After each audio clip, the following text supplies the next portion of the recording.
waxaa geedka loo oodayaa, talana loo gorfaynayaa, gurina loo dhisayaa. waa calafkii gaasimay, xareed garaac lahoo, geyi isku baxay, gedi laga xulay geyi nabad lahoo, gaaf iyo xornimo, gole laga naashnaashay. waxaa ammaan mudan guulaystayaashii gooni isku raacay, galgacal gundheer iyo siduu awoowe ka soo gaaray, umulkhayr asluub iyo gobonimo guulla ugu deeqay. waa weriye xasan kaafi iyo raxmo xuseen guure oo soo geed maraya gurisan rabbow nabad. garaad badan raxmoy, rabbi qurux u dhameeyey, sharaf iyo asluub iyo nimca rabbi kugu manaystay. geesi baa garabkaaga taagan, kama liita kaafiyo, wehelkaaga weeye wacad wuxuu ku marayaa inuu kuu hagarbaxo, kuu dhammaystira hawshee dhaban qurxoonay daada.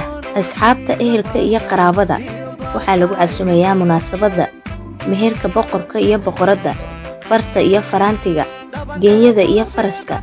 waa weriye xasan kaafi iyo raxmo xuseen oo meherkeedu ka dhici doono xerada qaxootiga ee dhagaxley maalinta axadda oo taariikhdu ku beegan tahay 17 bisha koowaad sannada 2021.